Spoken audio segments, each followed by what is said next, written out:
ତେଣୁ ଯେତେ ବଡ଼ ସବଜେକ୍ଟ ହେଲେ ବି ନ କରିପାରିଲେ ତାର କୌଣସି ଇଏ ନାହିଁ।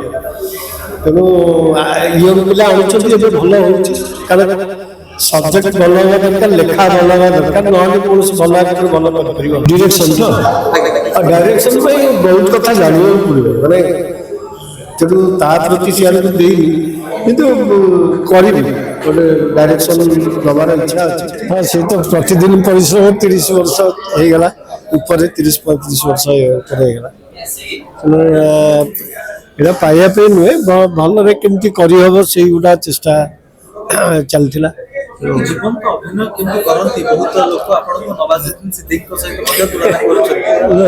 ଆକ୍ଟିଂ ମାନେ ଗୋଟେ ବିଶ୍ୱାସ ଯୋଗ୍ୟ ହେଲା ଭଳି କରିବାକୁ ପଡ଼େ, ନହେଲେ ଲୋକ କେମିତି ସେ ଚରିତ୍ରଟାକୁ ବିଶ୍ୱାସ କରିବେ। ସେଇଥିପାଇଁ ଏମିତି ନବାଜୁଦ୍ଦିନ ସିଦ୍ଦିକୀ ସେମାନେ ବହୁତ ବଡ଼ ବଡ଼ ଆକ୍ଟର, ତେଣୁ ଚେଷ୍ଟା କରାହେଉଛି କେମିତି କ'ଣ କରାଯାଇପାରେ। ଆଜି ଆପଣଙ୍କର ଫିଲ୍ମ ଆସୁଛି ମେମ୍ ସାହେବ ରହୁଛି, ତ ଏଥିରେ ଆପଣ ପୋଷ୍ଟରରେ ଦେଖାଯାଉଛି ବହୁତ ଚିନ୍ତାରେ ଆପଣ ଅଛନ୍ତି।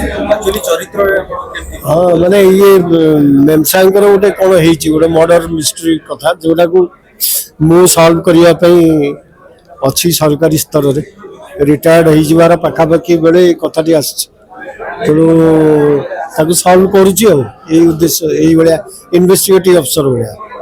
ପ୍ରତ୍ୟେକ ଅଭିନୟ ପୁରା ଜୀବନ୍ତ ଲାଗେ ଏବଂ ପୁରା ନିପୁଣ ଲାଗେ। ସବଜେକ୍ଟ ଚୁଜ୍ କରିବା ପୂର୍ବରୁ ଆପଣ କ'ଣ ସବୁ ଦେଖନ୍ତୁ,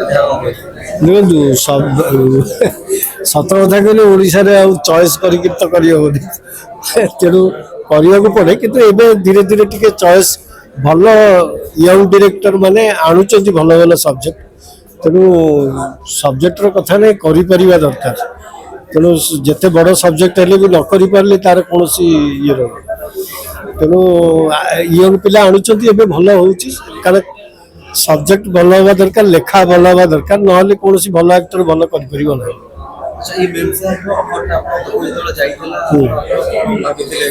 ଇଏ ବହୁତ ଦିନ ତଳର, ବହୁ ବର୍ଷ ତଳର ସିନେମା, ତେଣୁ ସେତେବେଳେ ସେମାନଙ୍କର ସରିଯାଇଥିଲା।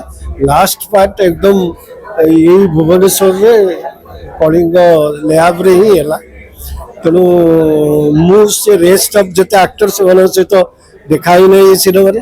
ମୁଁ ମୋ ପାର୍ଟରେ ଯେତିକି ବାସ୍ ସେତିକି ହିଁ କରିଥିଲି।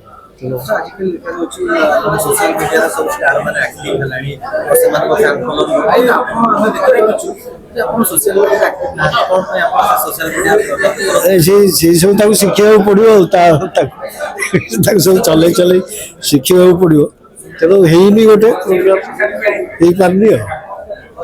ଯେତିକି ବଡ଼ ବଡ଼ ଷ୍ଟାର ଭଲ ପାଇବା ମିଳୁଛି, ସେତିକି ମଧ୍ୟ ଟିମ୍ ପାଇଁ ଭଲ ପାଇବା ମିଳୁଛି। ଏବେ ଗୋଟେ ଆପଣ ଭାବିନାହାନ୍ତି ଯେ ନିଜେ ଗୋଟେ ଉଚ୍ଚ ଭୂମିକା ରହିଛି କୌଣସି ୱେବ୍ ସିରିଜ୍ ହଉ କିମ୍ବା ଏଠି OTT ପ୍ଲାଟଫର୍ମ ହଉ କି ସଫ୍ଟୱେର୍ ହଉ କି ଏମିତି ଥିଏଟର ବାଲା ଫିଲ୍ମ କରିବା ପାଇଁ ଯେଉଁ ଇଚ୍ଛା ନାହିଁ। ଡିରେକ୍ସନ ତ ଡାଇରେକ୍ସନ ପାଇଁ ବହୁତ କଥା ଜାଣିବାକୁ ପଡ଼ିବ, ମାନେ ତେଣୁ ତା ପ୍ରତି ସିଆଡ଼କୁ ଦେଇନି, କିନ୍ତୁ କରିବି, ଗୋଟେ ଡାଇରେକ୍ସନ ଦେବାର ଇଚ୍ଛା ଅଛି। କିନ୍ତୁ ତା ବିଷୟରେ ଟିକେ ଟିକେ ଜାଣିବାକୁ ପଡ଼ିବ ବହୁତ କଥା। ସେମିତି କୋଉ ଚରିତ୍ର ଆପଣ ଅଛି ଏପର୍ଯ୍ୟନ୍ତ କରିନାହାନ୍ତି ଏବଂ ସେଇ ଚରିତ୍ରକୁ କରିବା ପାଇଁ ଆପଣ ବହୁତ ବ୍ୟାକୁଳ ଅଛନ୍ତି? ଯେକୌଣସି ଭଲ ଚରିତ୍ର ଅନ୍ୟମାନେ କରୁଛନ୍ତି, ସେ ସବୁ ଯାକ କରିବାକୁ ମୋର ଇଚ୍ଛା ଅଛି। କିନ୍ତୁ ଇଚ୍ଛା ରହିଲେ ହେବନି, ତା ପାଇଁ ସୁବିଧା ସୁଯୋଗ ସବୁ ଆସିବା ଦରକାର। ଯେକୌଣସି ସାଧାରଣ ଚରିତ୍ର ହେଲେ ବି ତାକୁ କରିବା ଗୋଟେ ତାର ପ୍ରୋସେସ୍ ଅଛି, ସେ ପ୍ରୋସେସ୍ରେ ରହିଲେ ବା କରିବାକୁ ଚେଷ୍ଟା କଲେ ଯାଇକରି ହେବ। ତେଣୁ ଲେଖାଟା ମୂଳତଃ ଓଡ଼ିଶାରେ ଅଭାବ ଥିଲା, ଲେଖା ଯାହା ଉପରେ ସବୁ ଆକ୍ଟର ଡାଇରେକ୍ଟର ସବୁ ଛିଡ଼ା।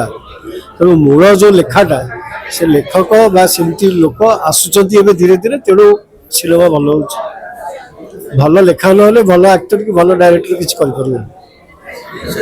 ବହୁତ ସାରା ଫିଲ୍ମ ଆସୁଛି, କଣ୍ଟେଣ୍ଟ ଭଲ ହେଉଛି କିନ୍ତୁ ଭଲ ଉଠି ଯାଉଛି। ଆପଣଙ୍କୁ କ'ଣ ଲାଗୁଛି? ହଁ, ମାନେ ସିଏ ଆଉ ଗୋଟେ ମ୍ୟାନେଜମେଣ୍ଟ କଥା। ଇଏ ସିନେମା ତିଆରି କରିବା ଗୋଟେ କ୍ରିଏଟିଭିଟି କଥା। ଇଏ କ୍ରିଏଟିଭିଟି ଆଉ ମ୍ୟାନେଜମେଣ୍ଟ ଏକାଠି ହେଲେ ଯାଇକରି କ'ଣ ହେବ। କାରଣ ଇଏ ତ ପ୍ରାଇଭେଟ ଜିନିଷ, ବେପାର କଥା। ସିନେମା ଭଲ ହେଉଛି, ଲୋକ ଆସୁଛନ୍ତି, ତେଣୁ ଆମ ଓଡ଼ିଆ ଲୋକ ଆମ ଓଡ଼ିଆ ସିନେମା ଦେଖିବା ପାଇଁ ଟିକେ ଚାହିଁଲେ ଭଲ ହୁଅନ୍ତା।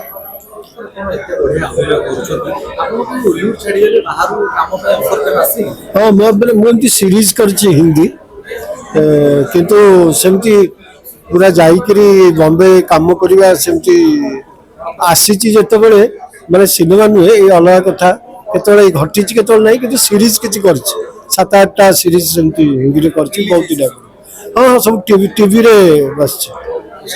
ଯଦି ବଲିଉଡର କିଛି ଅଫର ମିଳେ କି ସାଉଥ ଇଣ୍ଡଷ୍ଟ୍ରିର ଅଫର ମିଳେ ତ ଲିଭ୍ ଯାଇ କରିବେ ନା?